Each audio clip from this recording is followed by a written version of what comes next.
Hey everyone, I hope you're doing well and staying safe during this time. If you're new here, welcome to the channel. Like I said, thank you so much for checking me out. If you haven't done so, please make sure to hit that subscribe button just right below the video. Cool, thank you so much. I really do appreciate it. And if you're returning, welcome back. Thanks again for your support. I truly do appreciate having you here. The XRP bullish case, wave 1 of 5 taking XRP to $4.50 and beyond. So he's doing some of his charting, and that's what he is seeing.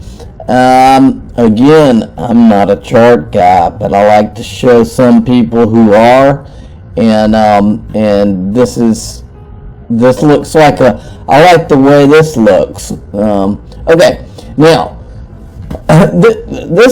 this stuff about these warnings about cyber attacks has my antenna up big time.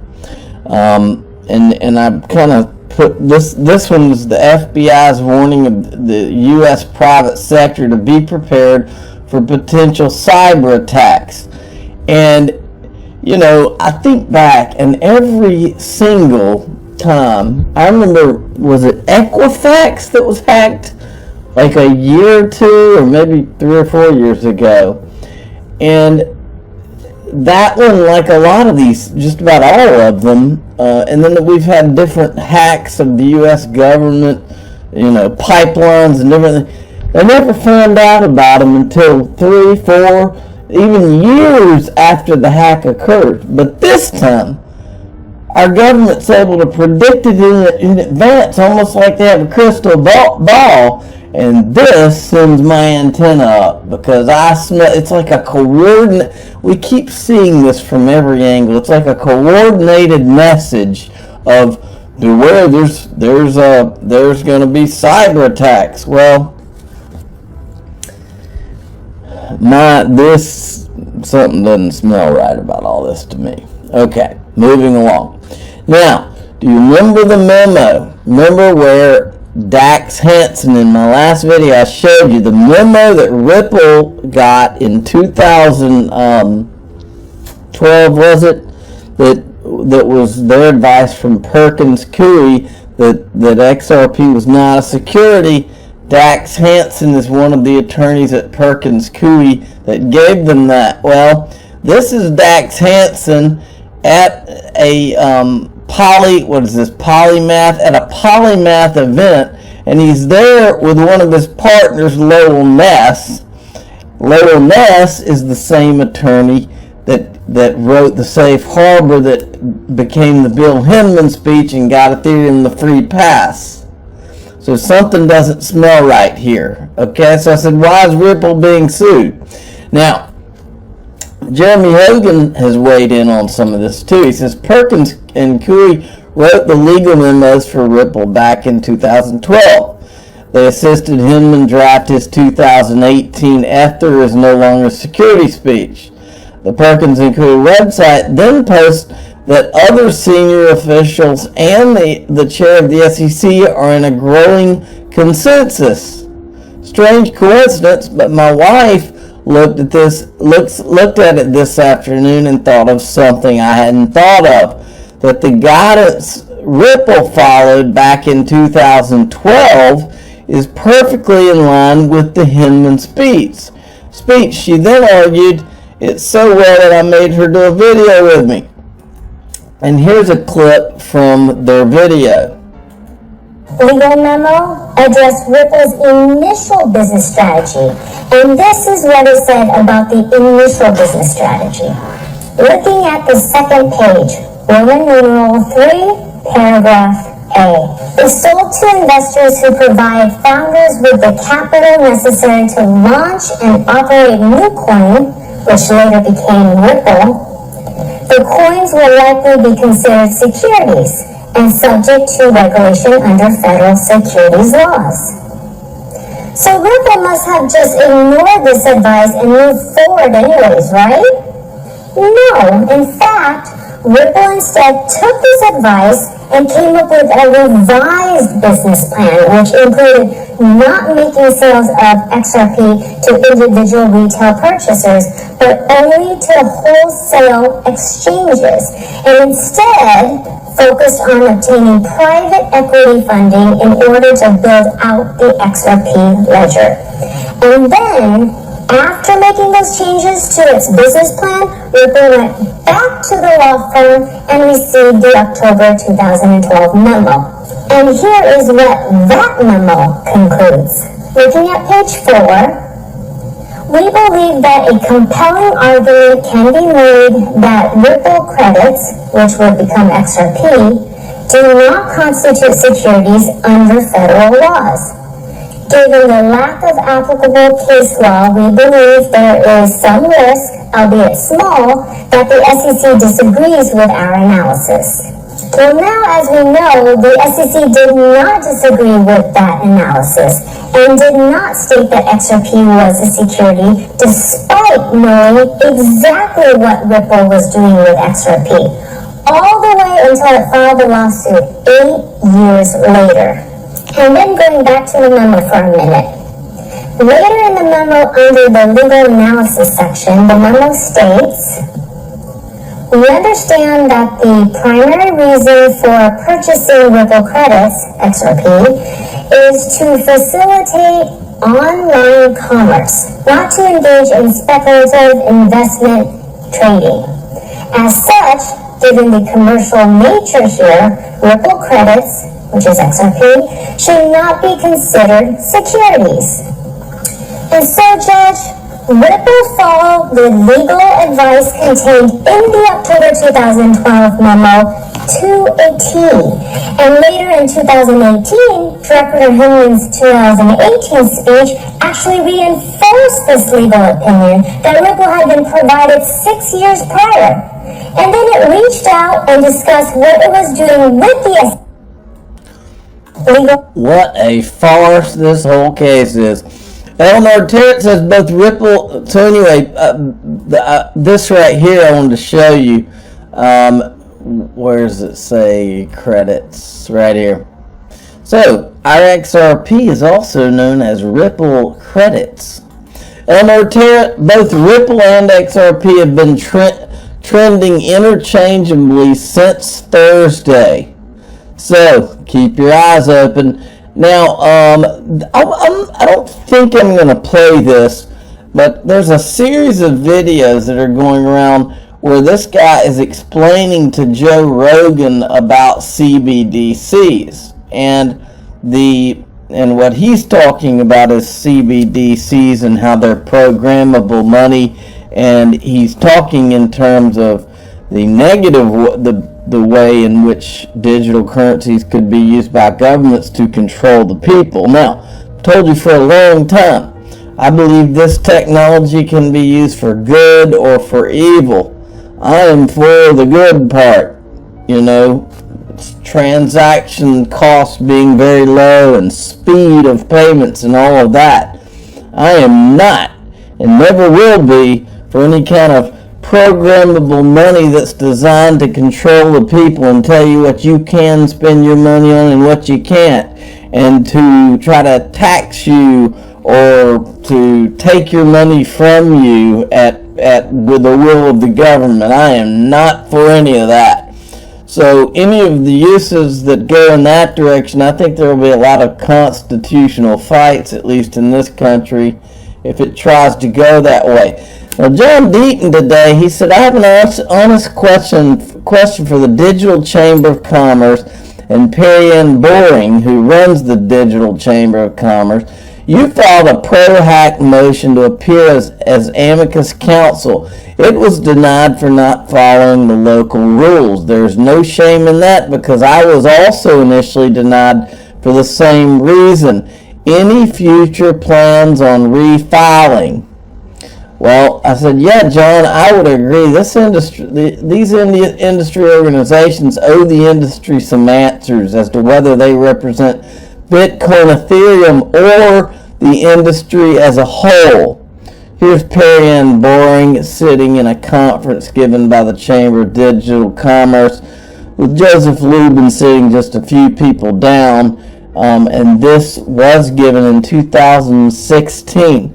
By the way, Dax Hansen is sitting right there. That's the guy that wrote the Ripple memo about the Ripple credits back in 2012. Here's Dax Hansen again, and here's Joseph Lubin at the same event. You couldn't make this stuff up if you wanted to, folks. John Deaton tweets this out to the Blockchain Association and Coin Center. I have an honest question for you guys. If the Ethereum Foundation and Joseph Lubin and Vitalik Buterin were sued by the SEC and it claimed today's Ethereum, including in the secondary market, are all securities, would you have filed for amicus? I still would have. John Deaton smells a rat here, okay? I can tell. Now, I'm going to skip over this one, but I did want to. Stefan Huber's been doing some good stuff. Lubin regularly makes references to his friends at the SEC. Go check his thread out. He's been adding a lot of stuff lately, but I'm trying to get to something I found that was as of today. This is from JV about this. I'll play a short clip here. He says, this is why Ripple and XRP are hated. This is one of the guys that works at Ripple. One thing on this note that I think is important, we're viewed, some of you who follow Ripple might know this, we're viewed in the broader sort of blockchain, Bitcoin space as a bit of a sellout, to be perfectly honest. So the blockchain is all about being sort of anarchistic, right? You want, down with the man, down with governments, down with big companies, down with banks. They're the central counterparty that is, taking our stuff or charging usurious rates. We believe that the blockchain revolution, what we're doing, actually works from revolution from within rather than from out. We want to work with banks and regulators and governments. All right, I think you get the gist of that. John Deaton also replied to Jim Cramer here, and he says, you're a lawyer, Jim. You've made a bold statement that most cryptocurrencies are securities, yet you hold Ethereum. You started making this claim after your interview with non-lawyer political bureaucrat Gary Gensler. If you want to debate, let's debate with regard to these tokens at our securities. Yeah, Jim Cramer, that guy's bought and paid for by these people, big time. Now, Charles Gasparino, breaking U.S. financial executives say based on convos with White House and Federal Reserve, the cross-border settlement system known as SWIFT will likely not be shut down if Joe Biden cranks up sanctions against Russia over Ukraine. Big U.S. banks have been monitoring their counterparty risk regarding Russia for the past month and said to be prepared for the fallout when severe sanctions are imposed more at 1:22 p.m. All right. Next, wanted to show you this. This is from Stefan Huber as well. Stanford Law School from September 2018. Joseph Grunfest was wondering why the SEC isn't cracking down on ICOs. Listen. Year to date, you've already had $10 billion raised through ICOs. So it's actually increased a lot, and I don't see it slowing down anytime real soon, in part because I think we haven't seen as many regulators get as aggressive as I think they probably should in regulating what is a little bit of a chaotic market.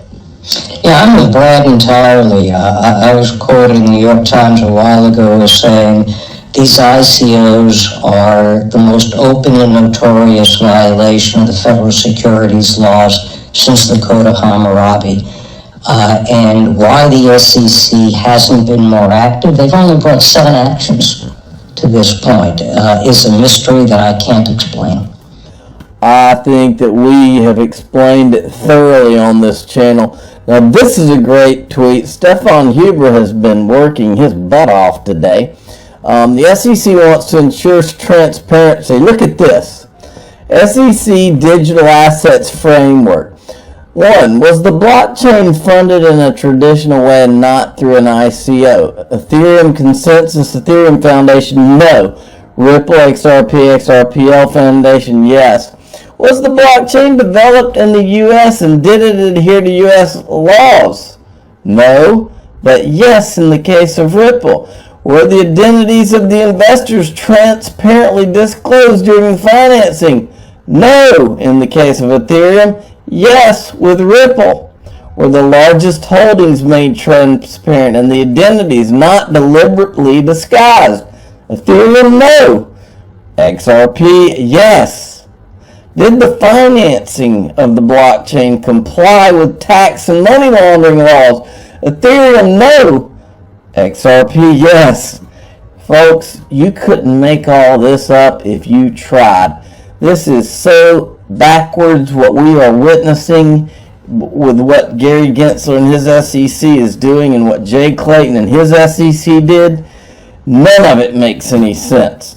Watch this. Now this is from just a couple days ago, folks. This is Joseph Lubin. He went underground for a little while, but he's back. I found this on YouTube just a little bit ago. These guys are asking Joseph Lubin about regulations with regard to DeFi. Keep in mind, Coinbase was threatened. They couldn't do it. They were going to do Coinbase Lend. The SEC said, you do it and we're going to sue you. So they shut it down. BlockFi just settled for like $100 million. DeFi is under attack by Gary Gensler, but not Joseph Lubin. Joseph Lubin says in this clip that he agrees with Hester Pierce's safe harbor idea, but he says, we're working with these guys, we're talking to, but is he being threatened? Have you seen any of these Ethereum-based lending platforms attacked by the SEC at all? None of them. Listen to what he says. So we were wondering, what's your take on DeFi regulations as a whole, right? If it's under-regulated, over-regulated, what challenges would you identify in regulating it at all, if possible, right? I mean, you beautifully laid it out earlier. If it's too tightly, maybe look like it might choke, or it might push people to go fully decentralized, which is probably dangerous even in some aspects. What's your take on DeFi regulation? So first, let me make it clear that I think there's 0% chance that a software engineer will get in trouble for publishing a DeFi protocol because somebody used the proceeds from that protocol improperly. So that's just not the world we live in.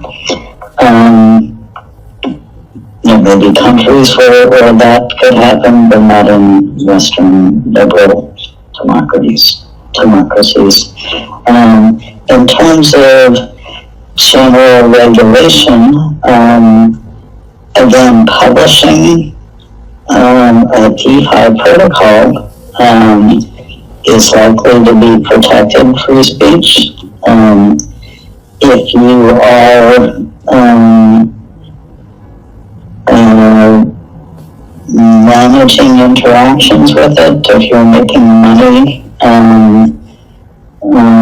from providing an interface to it, potentially, if you're custodying assets for anybody, then those kinds of activities could become subject to, could be seen to be subject to regulation. So I think there are a lot a lot of scrutiny and discussions to be had to try to understand how this fits in with existing rules and whether existing rules make sense for these innovations. Hester Pierce of the SEC has been a strong advocate of something like a safe harbor approach, where we recognize, as we did with the internet and web protocols, that hey, this is something fundamentally new, and we should enable the innovators to experiment with this and give them a little bit of time to figure things out. And what that could look like is, okay, you're standing up a DeFi protocol.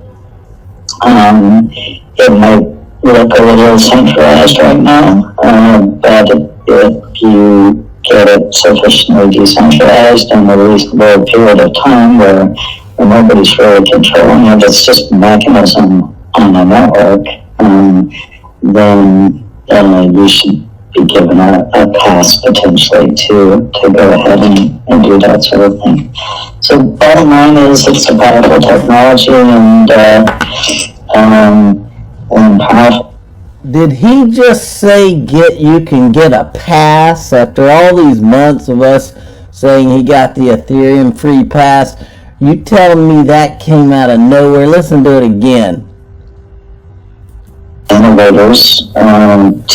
I think he just said he thinks he's going to get a pass on DeFi. That's what I think he just said. With this, and give them a little bit of time to figure things out. And what that could look like is, okay, you're standing up a DeFi protocol. It might look a little centralized right now, but if you get it sufficiently decentralized and a reasonable period of time where nobody's really controlling it, it's just a mechanism on a network, then you should be given a pass potentially to go ahead and do that sort of thing. So bottom line is, this guy knows he got a free pass. Technology and when powerful technologies emerge in a society has to decide how it wants those technologies to fit. And so we're having those discussions right now. The infrastructure bill in the United States was really great for driving awareness of A, the power of the technology, B, the power of the people behind the technology, the massive financial, energetic, and political power that could be wielded remarkably quickly by tech-savvy people in our industry. And unfortunately, also it elucidated the cluelessness of certain people who are making rules based on their 70 or 80 years of experience on the planet for the next 50 Alright, and then I also found this clip that I think you'll find interesting. This is at ETH Denver, and they're talking about the Laura Shin book that's about to come out. Now remember, anybody who stands in the way of Ethereum or tries to compete with it is an enemy. And this is, look, I've told you before, this is a concerted effort. They've got talking, the Bitcoin and Ethereum thing. This operation has been run for a long time, folks, and I've told you about the different tentacles. And part of the tentacles, and I could name names, I'm not going to, But part of the tentacles of this operation are to have certain talking heads in the crypto industry, and their job is real specific. You go after those that are the enemies. You think about it. Charles Hoskinson left Ethereum and started Cardano. That's a competitor. And then what did Gavin Wood do? He left and formed Polkadot. Okay? So this clip should not be a surprise to anyone. A book by Laura Sheen's going to drop soon. That's full of gossip about the early days of Ethereum. You know, some people come out not looking pretty good. You come out okay, Joe. Gavin Wood, Charles Hoskinson, not so good. They're not going to like this book at all. But yeah, it'll be fun to see what you and I said this. I said I bet I know two guys that can name some of those disguised Ethereum whales from the ICO. I'm your guy. I will keep you posted. I'm your advocate. I'll be back on a daily basis, usually multiple times per day, with these videos to keep you updated with everything going on. So I hope you enjoyed the video. If you haven't done so, make sure to hit that subscribe button. Feel free to share any of my videos with your friends, family, social media, or anybody who may care to listen. Thanks so much for your continued support. I'm always here for you. I want to help you through this time. So thank you so much for continuing to choose me. Enjoy your day, stay safe, and I'll catch you again probably in a couple hours. Thanks, everybody. See you later.